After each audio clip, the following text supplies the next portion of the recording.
Bienvenidos una vez más, hermanos, a este su canal, de este su servidor, José Garro. Y nuevamente tengo el gusto de contar por acá con el apologista Rodrigo Calvo, de Colombia. Rodrigo, bienvenido. Muchas gracias una vez más por aceptar mi invitación. Muchas gracias a ti, Josecito, muchas bendiciones. Dios te guarde, gracias por tu invitación y bueno, saludos a todos los que siguen tu canal. Así es, gracias Rodrigo. El tema que tenemos hoy es muy bonito. Se trata de nada menos y nada más que algo esencial en la vida cristiana, céntrico, como es la Eucaristía, el culto del nuevo pacto. Pero empecemos por definir o explicar qué es Eucaristía o qué significa esa palabra, hermano Rodrigo. Eucaristía es una palabra del griego koiné y la encontramos en la Biblia. Cuando Jesús en la cena dice que tomó el pan y dio gracias, la acción de dar gracias, la palabra Eucaristeia o Eucaristía en griego koiné. Entonces, lo que nosotros realizamos es esa acción de gracias que Jesucristo nos enseñó y nos ordenó hacerla en memoria de Él. ¿Por qué se dice acción de, pero por qué dar gracias? Aquí, es decir, siempre me da curiosidad. Eucaristía significa acción de gracias. ¿Por qué decimos dar gracias? Ok, porque en el Antiguo Testamento, digamos, Dios alimentó a su pueblo con el maná caído del cielo, el maná que es el pan del cielo, el pan de los ángeles. Y en esta cena especial, Dios, Jesucristo, nos alimenta con su propio cuerpo y su propia sangre, ¿ya? Y Él es el pan vivo bajado del cielo, como lo dice Juan capítulo 6. Vamos a revisar un poquito este pasaje. Y dice así, perdón, les dice, a ver, dice... Desde el 31, 6:31, nuestros padres comieron el maná en el desierto, según está escrito, pan del cielo les dio de comer. Jesús le respondió, en verdad digo, no fue Moisés quien nos dio el pan del cielo, es mi Padre el que os da el verdadero pan del cielo. Porque el pan de Dios es el que baja del cielo y da la vida al mundo. Entonces le dijeron, Señor, danos siempre de ese pan. Les dijo Jesús, yo soy el pan de vida, el que venga a mí no tendrá hambre y el que crea en mí nunca tendrá sed. Entonces vemos que Jesucristo se nos ofrece a sí mismo como acción de gracias, como sacrificio. En la Pascua generalmente se ofrecía un cabrito, se consumía un cabrito, un cordero, un cordero con hierbas amargas en la Pascua judía, ¿sí? Pero en la Pascua cristiana Jesús no hay un cordero físico como animalito, sino es Jesús mismo quien una prefiguración, era una prefiguración entonces. Claro, por eso San Juan, Juan el Bautista, el profeta, cuando ve a Jesucristo, él dice, este es el Cordero de Dios que quita el pecado del mundo. Sí, porque él ya sabía cuál era el destino de Jesucristo, pagar por nuestras culpas. Entonces sí, él se ofrece en esta Eucaristía y por eso así se llama. Le damos gracias al Padre porque nos ha dado a Jesucristo como sacrificio, como propiciación por nuestros pecados, dando su propio cuerpo y su propia sangre en favor de nosotros. Porque en Romanos 3:23 dice, por cuanto todos pecaron, todos fueron destituidos de la gloria de Dios. Y también nos dice que la paga del pecado es la muerte. Y esa paga, pues nosotros debíamos pagar, pagarla con nuestra propia vida, hasta morir. Pero Jesús, siendo verdadero Dios y verdadero hombre, ¿sí?, la paga por nosotros. Ya, porque aún así nosotros pagáramos con nuestra muerte, seguiríamos en deuda. En cambio, Jesús, siendo verdadero Dios a la vez que es verdadero hombre, él podía pagar por todos nosotros, siendo Dios. Y por eso le damos gracias al Padre y a nuestro Señor Jesucristo por ofrecerse y alimentarnos espiritualmente. Así es. Pero cuando dice la Biblia que Jesús es el pan vivo bajado del cielo, haciendo alusión pues al maná, ¿no? Sí. ¿Cómo sabemos que eso no es un símbolo y se refiere al mero hecho de que es un pan que viene a salvarme? Pero tú, no sé si me entiendes la pregunta, ¿verdad? Algunos dicen, no, es que es simbólico. ¿Cómo sabemos que no es un símbolo, que la Biblia no está hablando simbólicamente? Ok, no, pues, a ver, si miramos en el pasaje de Juan capítulo 6, él es muy insistente en que hay que comerlo, comer su cuerpo y beber su sangre, ¿no? Lo insiste varias veces y dice en verdad, o sea, él les está diciendo lo que les estoy diciendo es verdad, hasta tal punto que en el versículo 66, en Juan 6:66, dice lo siguiente: desde entonces muchos de sus discípulos se volvieron atrás y ya no andaban con él. O sea, no fueron capaces de creer en estas palabras que Jesús les estaba diciendo. Y Jesús, al verlos salir, hubiera podido decir, no, esperen un momentico, lo que yo les estoy diciendo es simbólico, vengan, cuadremos, hagamos un pacto, bajemos los estándares, supongamos o hagamos de cuenta que esto es como mi... No, él no dijo nada de eso. Él dijo, bueno, se fueron y se fueron, no quisieron aceptar esta verdad y se echaron para atrás. Y el versículo 67 les dice, Jesús dijo entonces a los 12, ¿también vosotros queréis marcharos? Y él le respondió Simón Pedro, Señor, ¿de quién vamos a ir? ¿Qué? ¿De dónde quién vamos a ir? Tú tienes palabras de vida eterna. Entonces, él en vez de decir, oiga, bueno, me quedan 12, no se vayan, quédense, no, les dice, ¿y qué? ¿Ustedes también se van? Pero no. De pronto Pedro no alcanzó a entender la magnitud de esto, el comienzo, pero él tenía fe en Jesús y dijo, no, ¿a quién iremos si solo tú tienes palabras de vida eterna? Entonces, aquí vemos que Jesús lo que dice es verdad. Y hay muchas otras formas de comprobar que es verdad. En 1 Corintios capítulo 11 también nos lo dice, ¿sí? Que el que come y bebe el cuerpo y la sangre de Cristo indignamente puede enfermarse y hasta morir. Y esta enfermedad puede ser incluso, y esta muerte puede ser espiritual. Recordemos también en Juan capítulo 13, si es 13, déjenme ver, sí. Cuando en la última cena, Jesús moja el pan en el vino, ¿sí? Y le da el bocado a Judas, y cuando él lo come, porque él lo come indignamente, porque era el traidor, Satanás entra en Judas. Entonces vemos cómo esto sí se cumple.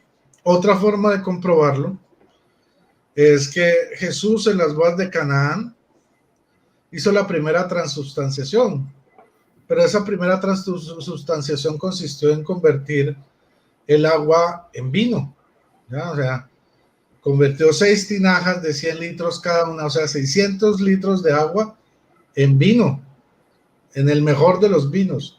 Y si él puede hacer eso, pues sería absurdo creer que Jesús puede convertir el agua en vino, pero no es capaz de convertir el vino en su propia sangre y el pan en su propia carne o en su propio cuerpo, ¿no? Entonces, pues por lógica, tenemos que creer en que sí es así.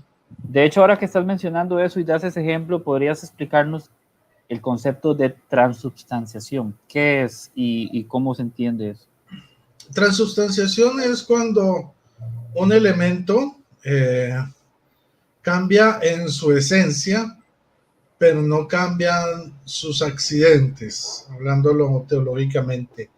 ¿Qué significa eso? O sea, la apariencia, o sea, el color, la textura, el sabor, el tamaño, permanecen igual. Eso se llaman los accidentes.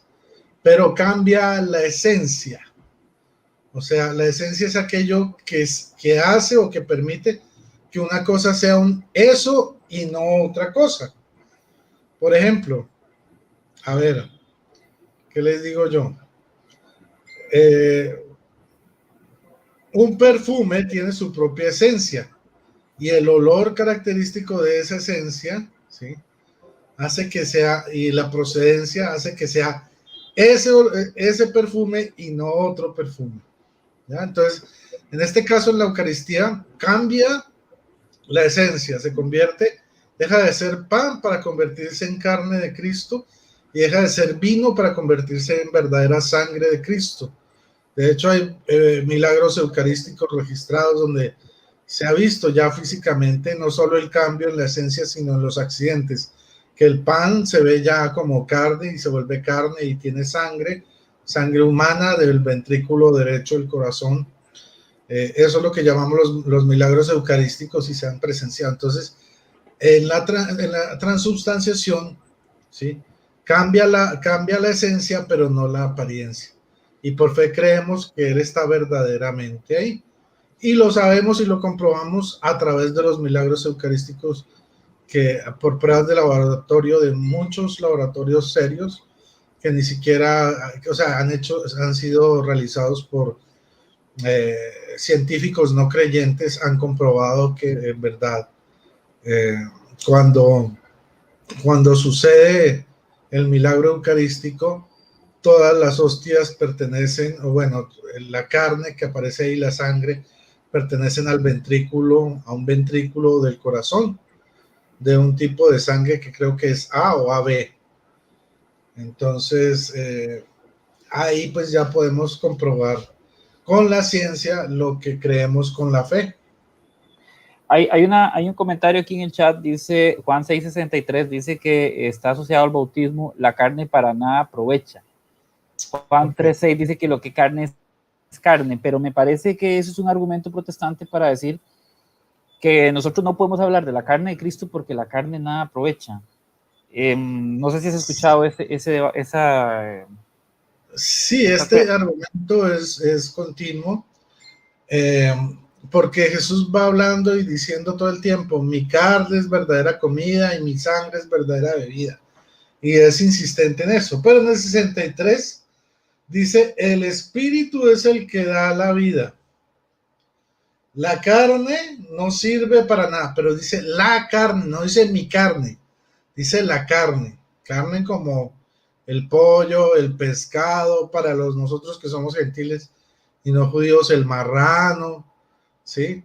O cualquier otro tipo de carne, carne de chigüiro, de pollo, bueno, etcétera. Esa no sirve para nada.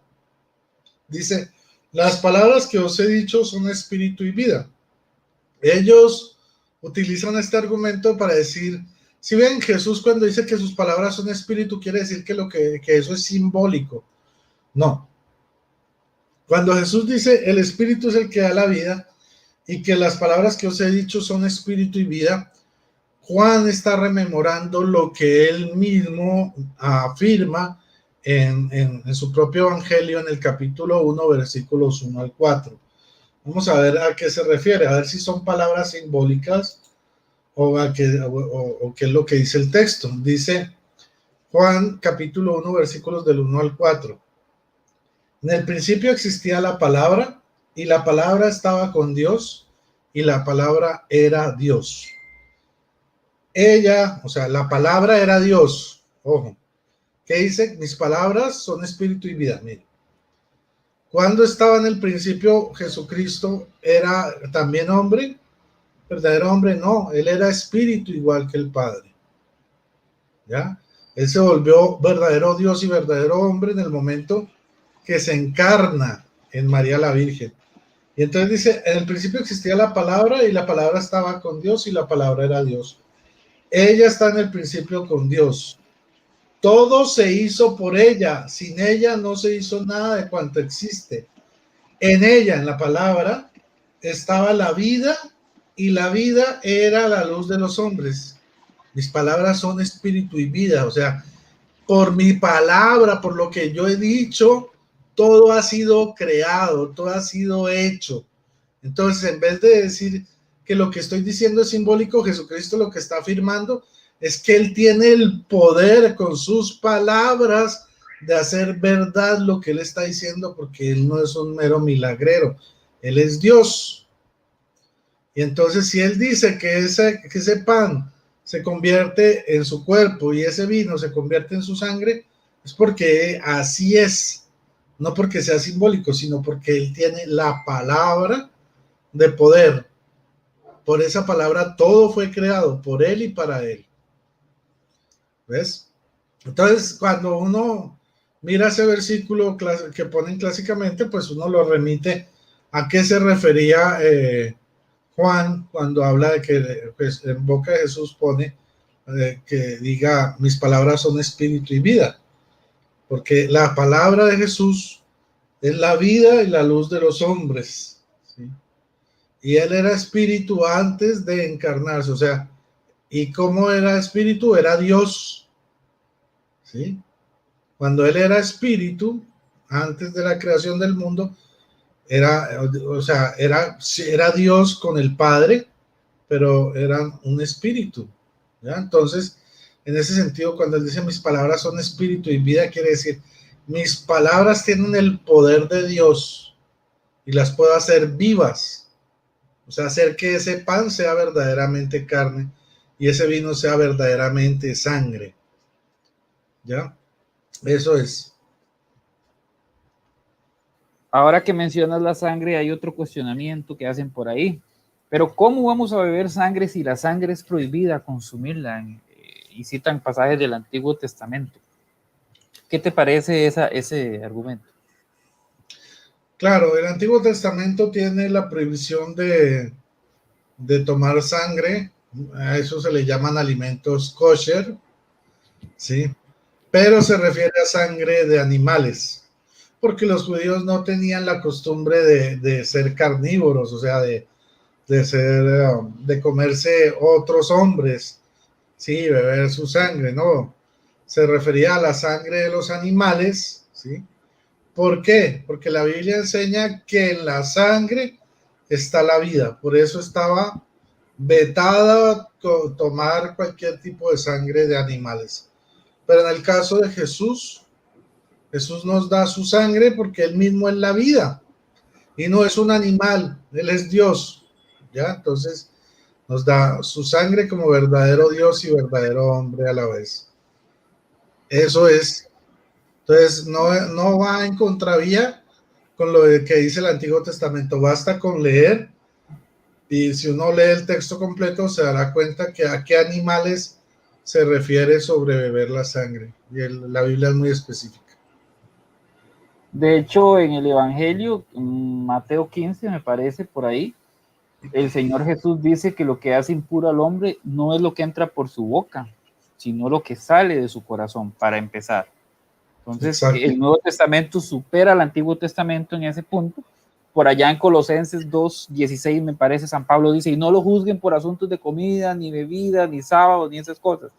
Entonces, el concepto de lo que está prohibido comer esto, comer el otro, es del Antiguo Testamento. Y como bien dices, se están hablando de sangre de animales. Nosotros estamos hablando de la sangre de Cristo, que Él dice en Mateo 26, esto es mi cuerpo, coman de ella, esta es mi sangre. No dice, esto representa. Claro, así es. Y por ejemplo, Marcos capítulo 14, versículos 22 al 24, nos dice, mientras estaban comiendo, tomó pan, lo bendijo, lo partió y se lo dio, ¿qué? Se lo dio y dijo, tomad, este es mi cuerpo. O sea, está diciendo, este es mi cuerpo. Tomó luego una copa y dadas las gracias, o sea, Eucaristía, se la dio y bebieron todos de ella. Todos bebieron de ella, bueno, excepto Jesús, porque él fue el que la dio.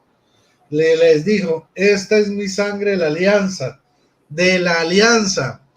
¿Cómo se establece el antiguo pacto con Israel a través de la sangre? ¿Con qué sangre? Bueno, primeramente, cortarse, los varones se cortaban el prepucio del pene recién nacidos. En segundo lugar, mediante el sacrificio de animales y la ley, ¿sí? pero en esta alianza había que derramar sangre, porque sin sangre no hay pacto, no hay sacrificio. Entonces, el antiguo pacto era la alianza de animales, pero en este nuevo pacto dice, esta es mi sangre de la alianza. O sea, él está dando en esta nueva alianza no la sangre de un animal, sino su propia sangre. Dice que es derramada por muchos. ¿Por muchos en qué sentido? No en el sentido de que los que son salvos, siempre salvos, ellos sí van a recibir mi sangre y los demás no. La derrama en el sentido de que hay muchos que lo van a aceptar y por ellos o sea, por estos que aceptan y reconocen a Cristo, esa sangre va a tener efecto. Pero aquellos que lo rechazan abiertamente, decididamente, pues obviamente Dios es un caballero y pues esa sangre no va a tener efecto en ellos.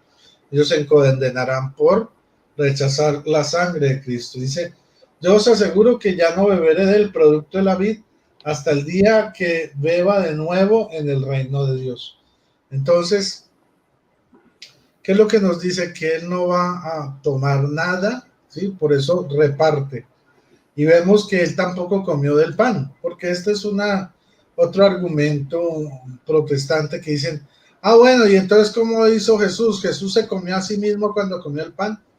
En ninguna parte de los 4 evangelios dice que Jesús comió del pan y comió del vino. No lo hizo. Cuando Él dice que no volveré a comer del fruto de la vida hasta que esté en mi reino, ¿se refiere al final de los tiempos o estando Él ya en el cielo? Esto se refiere que lo beba de nuevo en el reino de Dios. O sea, podemos decir que se refiere a lo que podríamos decir que en el cielo en primera instancia, pero también en su iglesia, porque los evangelistas nos muestran que el reino de Dios es su iglesia. El reino de Dios está en el cielo, pero también está aquí en la tierra entre nosotros, y es el que Él instituyó, la Iglesia Católica. Entonces, digamos que cuando nosotros consumimos el cuerpo y la sangre de Cristo dignamente, somos otros Cristos, no otros Jesucristos, otros Cristos. Cristos significa ungido de Dios. Entonces, digamos que cuando lo hacemos como Él, pues de una u otra forma también Él lo está haciendo, porque en Juan 17 Jesús le pide al Padre que seamos uno en Él como Él y el Padre son verdaderamente uno. Entonces, es en la Eucaristía donde todo el reino de Dios se hace perfectamente uno. Dios el Padre, el Hijo, el Espíritu Santo y nosotros su iglesia. En otra parte, San Pablo nos dice que Cristo es la cabeza, ¿sí? El que dirige su cuerpo, que es la iglesia. Entonces nos presenta a Cristo como la cabeza y a la iglesia como su cuerpo. Así tomando las palabras de Betty, no es como la gallina esa decapitada que corre loca por ahí, no. Están completamente unidos en un solo cuerpo, estamos unidos, Cristo con su iglesia. Entonces, cuando nosotros la consumimos, Él también consume en persona Cristo, pues por así decirlo, porque somos verdaderamente uno, nos hacemos uno con Él.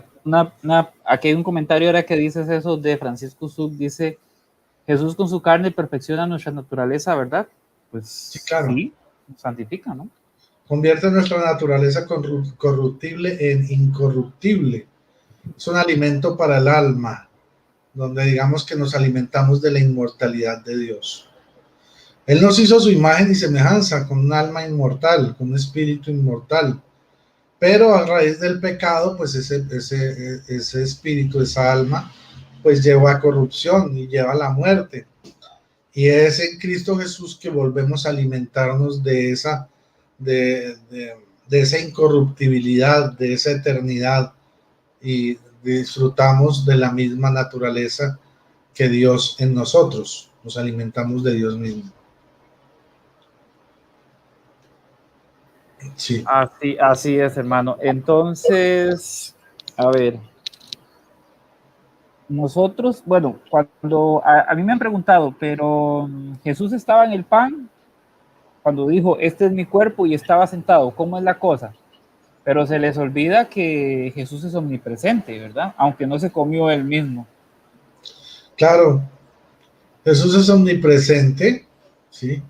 Y de hecho, Él está ahorita en el cielo, pero también está con nosotros, en todos lados, porque es que se les olvidan que Jesús es Dios, no es un mero hombre.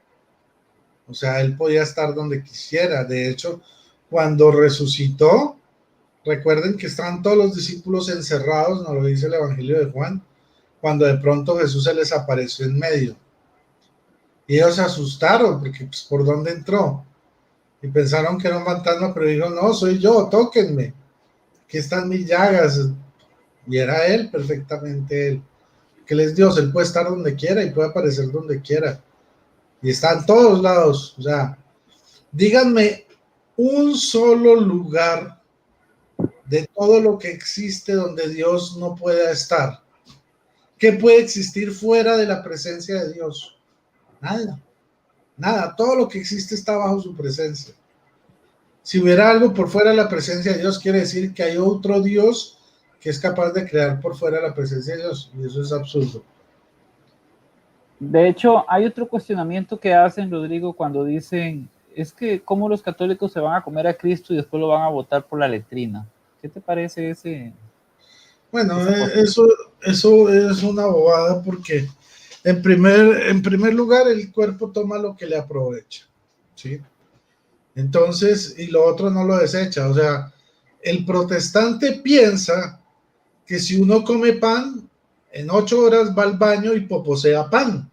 No, el cuerpo aprovecha, o sea, toma todo lo que es de provecho y cuando va al baño y hace popó, no poposea pan, ¿sí? Lo mismo el cuerpo de Cristo. El cuerpo y nuestra alma toma todo lo que le aprovecha del cuerpo de Cristo, tanto corporalmente como espiritualmente. Por eso, por medio de la Eucaristía, somos sanados espiritual y corporalmente. Muchas veces ha habido milagros donde gente ha sido sanada en la comunión, ¿sí? Lo toma y lo demás, pues sale el cuerpo. Ahora no tenemos certeza si la hostia en algún momento es expulsada del cuerpo o es asimilada completamente. Tendrían los protestantes que hacer una investigación científica y hacer el seguimiento por todo el cuerpo a ver qué pasa con la hostia consagrada, a ver si efectivamente algo de ella es expulsado. Pero en realidad la porción es tan pequeña, pues que sería más bien como una fantasía decir, como los protestantes, ¿no? Que uno come pan y poposea pan, que uno come carne y poposea carne, ¿no? Absurdo. Y pues con el agravante de que la Eucaristía por excelencia es un alimento espiritual y en segundo término un alimento corporal. Y es lo que prevalece como alimento espiritual, digamos, es como lo más importante ahí.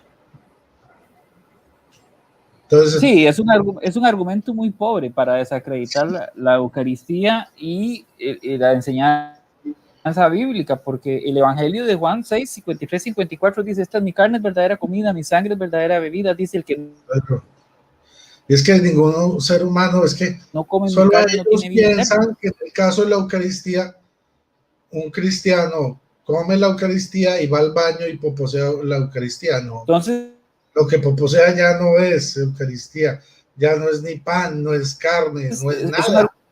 Ha sido descompuesto, totalmente absorbido por el cuerpo. Entonces, o sea, solo en y de su todas fantasía, maneras, si usted le... solo en su fantasía, Voy. ellos creen que una pizza que uno se come va al baño y poposea pizza. Y es que les lavan el cerebro para creer eso cuando se refieren a la Eucaristía. Pero cuando uno se los pone en el plano lógico con otros alimentos, dicen, no, ¿cómo va a ser posible? Nosotros no poposeamos pizza ni poposeamos queso ni nada de eso, no, ahí sí les funciona el cerebro. Pero cuando les habla una Eucaristía, no. Los católicos se comen el cuerpo de Cristo y poposean el cuerpo de Cristo.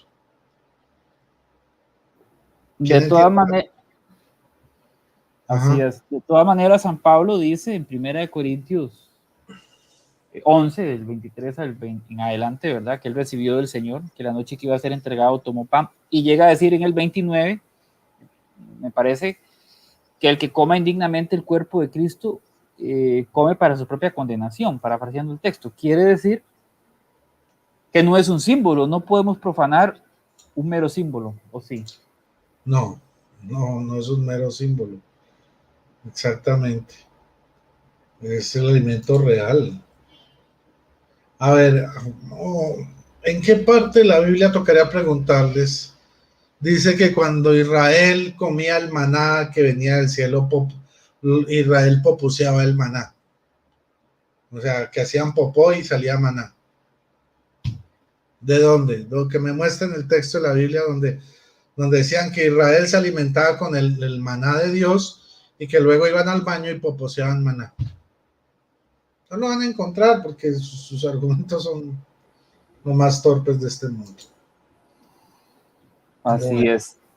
Y otra preguntita, bueno, dice 1 Corintios, quiero compartirles un texto. De hecho, los textos bíblicos a favor de la Eucaristía son claros y contundentes, ¿verdad? Donde hablan de la presencia real, donde hablan que esto es mi cuerpo. Hermanos, no hay un solo texto que diga que es un símbolo, una representación. Por ejemplo, San Pablo dice en 1 Corintios 10:16, dice, la copa de bendición que bendecimos no es acaso comunión con la sangre de Cristo, y el pan que partimos no es comunión con el cuerpo de Cristo. O sea, más claro no puede ser. Claro, es supremamente claro. Y dice, además, bueno, vamos a volvernos un poquito a Lucas 22:19. Pongamos atención a lo que dice. Tomó luego el pan. O sea, esta es la otra perspectiva de la misma cena, ¿no? Y dadas las gracias lo partió y se los dio diciendo, este es mi cuerpo que es entregado por vosotros. Ojo. Mire lo que dice aquí. Este es mi cuerpo que será entregado por vosotros. O sea, él en la Eucaristía estaba anticipando su muerte en la cruz. ¿Sí? Y entonces, aquí lo que nos podemos dar cuenta, porque este es otro argumento que ellos cogen un texto de Hebreos que Jesús murió, hizo su sacrificio una vez y para siempre. Y entonces el protestante comienza a decir, si ven, Jesús murió una vez y para siempre, pero los católicos siguen matándolo en cada misa. Primero, nosotros no crucificamos la hostia, o sea, a ver, no es ese sacrificio, es el sacrificio que Jesús anticipó, que es el mismo sacrificio unido al de la cruz, son uno solo, pero desde otro aspecto, que es el aspecto que nos da Jesús, dice, este es mi cuerpo que es entregado por vosotros, o sea, en este momento Jesús está uniendo la Eucaristía con su sacrificio en la cruz, por eso sabemos que es el mismo y único sacrificio. Por eso en Hebreos dice que Jesús murió y se dio en sacrificio una sola vez, y hasta ahí lee el protestante, dice una sola vez y para siempre.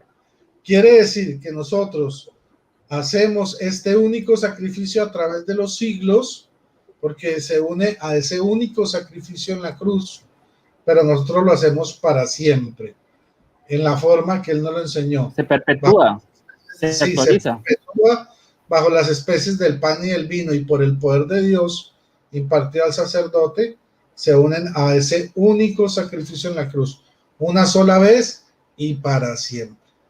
Entonces ellos solo entienden que es una vez, pero el para siempre como que les queda ahí volando. Entonces el para siempre explica eso, como el una vez es el sacrificio en la cruz y para siempre es el sacrificio eucarístico que está perfectamente unido al de la cruz como un solo sacrificio. De hecho, la este es mi cuerpo que será entregado por vosotros. Está anticipando lo que iba a suceder en la cruz y lo unen perfectamente. Ahora sí. Porque de hecho, Rodri, la eternidad de Dios no es como nosotros los seres humanos. La eternidad de Dios es un continuo presente, por decirlo así. Claro. Entonces, hay que entender esa diferencia, ¿verdad? No hay un pasado, un presente y un futuro. La eternidad de Dios es un continuo presente. Entonces, ese sacrificio se actualiza, es un sacrificio incruento, pero no es que, como dices bien, se mata otra vez a Cristo. De hecho, por eso la Eucaristía es el culto del nuevo pacto, es el centro de la vida cristiana, porque es el alimento de Cristo para su pueblo, es conmemorar ese sacrificio de Cristo, celebrarlo, también su resurrección, y no como los mal llamados cultos protestantes, ¿verdad? Que muchas veces son mera emocionalismo y otras cosas. Ajá. Ahora, hay otro punto. En 1 Corintios capítulo 11, versículo 24 dice, o sea, está Pablo explicándonos la Eucaristía nuevamente, ¿no? Dice, y después de dar gracias, o sea, lo que él aprendió, lo que recibió de los otros apóstoles, dice, y después de dar gracias lo partió y dijo, este es mi cuerpo que se da por vosotros. O sea, miren cómo el Pablo, después de tanto tiempo, sigue repitiendo la misma fórmula eucarística dada por Jesús. La repite, dice, haced esto en memoria mía o en memoria de mí. Los protestantes dicen, sí, ven, esto es un simple recuerdo, es simbólico. No, no, no. A ver, hay una gran diferencia entre lo que es la memoria y el recuerdo. Recuerdo es, por ejemplo, no, pues yo me acuerdo cuando yo estaba chiquito y un día por jugar con un perro, el perro me mordió. Eso quedó en el pasado, o sea, él me mordió en el pasado, ya no pasa nada. Simplemente me acuerdo que me mordió. Ahora, ¿qué es un memorial? Es distinto, se parece, pero no es distinto a un recuerdo. Es distinto. Es hacer Mire, presente. es hacer presente algo del pasado, que está desde el pasado. Un ejemplo, la constitución del país de cualquiera de ustedes. Por ejemplo, la mía, la de Colombia, la de mi país. La última constitución fue establecida en 1991, ¿sí? Pero hoy en día los abogados la citan en los procesos jurídicos y en todo tipo pues de demandas porque sigue vigente, es algo del pasado, ¿sí? Pero no se quedó en el pasado, se trae efectivamente al presente y actúa en el presente, no No es un queda, recuerdo. exacto, no queda rezagado en el pasado, se hace efectivo en el presente a pesar de que sucedió en el pasado. Entonces, eso es un memorial, algo que viene del pasado y se hace efectivo en el presente. Y un recuerdo es algo que yo traigo a mi memoria del pasado, pero no tiene ningún efecto en el presente. ¿Ya? Eso es la diferencia. Entonces, lo que nosotros celebramos es un memorial. Lo que celebra el protestante es un recuerdo. Lo que Jesús nos pidió es un memorial, no un recuerdo.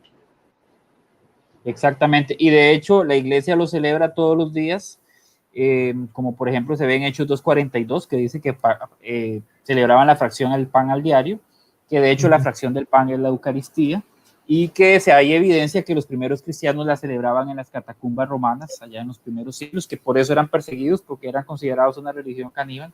También vi por ahí un comentario muy bonito en el chat haciendo alusión o recordando lo de Lucas 24, el camino de Maús. Efectivamente, los discípulos reconocieron al Señor al partir.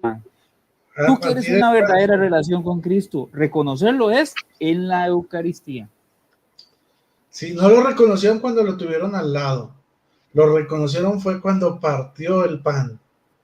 Y cuando partió, él desapareció de su vista y solo quedó el pan, dando a entender que su presencia, ¿sí?, había sido trasladada al pan. Es un pasaje muy bonito, el pasaje de Maús, o sea, desaparece no porque fuera un fantasma, sino porque caminó con ellos todo el tiempo, ¿no? Entonces, ¿cómo no se iban a dar cuenta que era un fantasma si fuera así? Desapareció porque su presencia pasó del plano físico, material, al pan, lo convirtió ese pan en su cuerpo y su sangre. Entonces, ahí ellos recuerdan todo lo que les había enseñado Jesús, todo lo que les había dicho, y decían, ¿no ardían nuestros corazones cuando hablábamos con él? Entonces, aquí nos damos cuenta de que efectivamente la Biblia por todos lados nos enseña que la transubstanciación es un hecho totalmente real.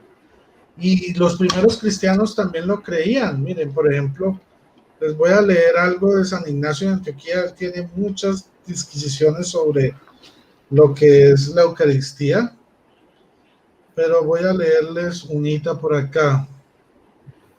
Dice en su carta a los esmirnenses o esmírnotas, en el capítulo 7, versículo 1, dice, están alejados de la Eucaristía y de la oración por no confesar que la Eucaristía es la carne de nuestro Salvador Jesucristo, la que padeció por nuestros pecados, a la que por bondad resucitó el Padre.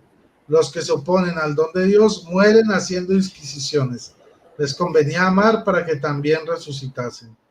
Entonces miren lo que nos dice, o sea, están alejados de la Eucaristía y de la oración porque no confiesan que la Eucaristía es la carne de nuestro Salvador Jesucristo, la que padeció por nuestros pecados. Entonces, vemos aquí como San Ignacio de Antioquía en el año 106 estaba confirmando esa anticipación de su sacrificio en la cruz cuando Jesús ofreció su cuerpo en la última cena.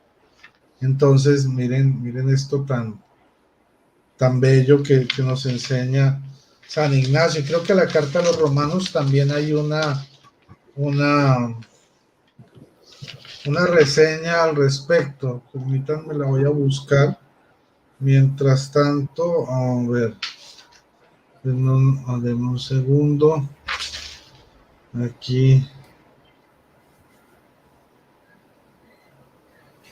Aquí en la carta a los Filadelfos, miren lo que nos dice. Vuestra oración me hará perfecto ante Dios, para que alcance la suerte concedida por misericordia, refugiándome en el Evangelio como en la carne de Cristo, y en los apóstoles como presbiterio de la iglesia. Entonces miren cómo él dice que él se refugia en la carne de Cristo. Y de hecho, a ver, vamos a ver otras más. Ya vamos a completar 45 minutos. Ok. Dice en la carta de Ignacio a los romanos, se los voy a decir. Capítulo 4, ¿qué? Sí, bueno, versículo 4, numeral 1. Dice, dejadme ser pasto de las bestias por las que tengo que alcanzar a Dios. Trigo soy de Dios, por los dientes de las fieras voy a ser molido, para que sea hallado pan puro de Cristo. Acariciad más bien las fieras para que sean para mí sepulcro y nada dejen de mi cuerpo, a fin de que muerto a nadie sea molesto. Entonces seré verdaderamente discípulo de Cristo. Cuando el mundo no vea mi cuerpo, implorad a Cristo por mí, para que por estos instrumentos sea hallado sacrificio para Dios. Y entonces también vemos aquí en el numeral 7, versículo 1, dice, no siento placer por la comida corruptible, ni por los placeres de la vida. Quiero el pan de Dios, que es la carne de Jesucristo, el de la estirpe de David. Y como bebida quiero su sangre, que es caridad incorruptible. Amén. Hermosas palabras. Ignacio de Antioquía fue discípulo de San Pablo directo. De San Juan, ¿no? De San Juan, perdón, gracias por corregir. De discípulo directo de San Juan. Y pues ya tenemos estos testimonios de los primeros cristianos. Dice aquí, por ejemplo, esta es la carta a los traleanos. Dice, vosotros pues, revistiéndoos de mansedumbre, convertidos en nuevas criaturas por la fe, que es la carne del Señor, y por la caridad, que es la sangre de Jesucristo. Amén. O sea, nos enseña cómo vivir unidos al cuerpo y a la sangre de Jesucristo. O sea, hay que creer que esa es la carne por la fe, ¿sí? y por la caridad, o sea, del amor. derramar, o sea, incluso hasta llegar a derramar su propia sangre por amor a nosotros. Esto, esto nos sirve de evidencia, hermanos, que aparte de la contundente prueba bíblica, también es un testimonio de que los primeros cristianos creían en la Eucaristía. Entonces estamos en la senda correcta porque somos la iglesia de Cristo. Exacto. Hermanos, denle like a este video, denle compartir, suscríbanse a este canal. Bueno, Rodri, muchísimas gracias por venir a acompañarme, tema tan bonito. De verdad que Dios te bendiga, porque yo sé que estás cansado el día de hoy, pero es una enseñanza riquísima que luego vamos a ampliar. Un saludo a todos los hermanos que nos han acompañado y que verán también este video. No sé, Rodri, algo para finalizar. No, pues una de las cosas más poderosas que yo descubrí en la Biblia fue la Eucaristía, y fue uno de los motivos para yo abandonar, digamos, el protestantismo evangélico y volver a la iglesia de Cristo. Cuando descubrí esta riqueza y este poder que no existe en ninguna iglesia protestante, yo dije, wow, yo tengo que estar en la iglesia que tiene este poder y que tiene la presencia real de Jesucristo en la Eucaristía y no en la Santa Cena. Entonces, si yo, como cuando fui protestante, pude descubrir semejante maravilla y enamorarme perdidamente de la Eucaristía, ¿por qué tú, que no has salido de la Iglesia Católica, que estás en la verdad, por qué no despiertas y te das cuenta de lo maravilloso que es la Eucaristía, lo grandioso? De hecho, para finalizar, que ya lo he dicho en otros programas, en el antiguo Israel, en el antiguo pacto, en el templo, había un lugar llamado el lugar santísimo, donde estaba el arca de la alianza, ¿sí? Y dentro del arca, que era cubierta de oro con los dos ángeles macizos, ¿sí? Que era por donde Dios hablaba a través de estos dos ángeles. Había estaba el pan, el maná bajado del cielo, estaba la vara de Aarón, que era la vara de autoridad, ¿sí? Y estaban las tablas de la ley. Y una vez al año, el sumo sacerdote entraba al lugar santísimo, ¿sí? Y Dios le hablaba, y muchas veces, o bueno, algunas veces podía morir. Entraba con una cuerda atada al tobillo, porque si moría, entonces los sacerdotes levitas lo sacaban arrastrando. Que dicen, o sea, se dan cuenta, si la cuerda se dejaba de mover, quería decir que él no había soportado, este sacerdote, la presencia de Dios, y había muerto. Entonces lo sacaban jalado para no entrar, porque sabían que iban a morir. Y sin embargo, más de uno quería vivir esa experiencia de poder estar ante la presencia de Dios, donde estaba el maná bajado del cielo. Y hoy en día tenemos en las parroquias el lugar santísimo, donde está el cuerpo y la sangre de nuestro Señor Jesucristo presente verdaderamente. Y lo podemos visitar, y generalmente el Santísimo vive solo. ¿Cuántos judíos del Antiguo Testamento no hubieran querido ver lo que nosotros tenemos y que hoy en día desechamos y despreciamos? Entonces, definitivamente Dios le da pan al que no tiene dientes, o a veces no nos damos cuenta de lo que tenemos hasta que lo perdemos. Entonces, nuestra invitación es que vayamos al Santísimo, que comulguemos, pero que también vayamos a visitar al Santísimo, estar en presencia de Él, para que Él hable a nuestro corazón. Muchas gracias. Así es, Rodri. De hecho, de la carta a los Hebreos dice que podemos entrar confiadamente al trono de la gracia.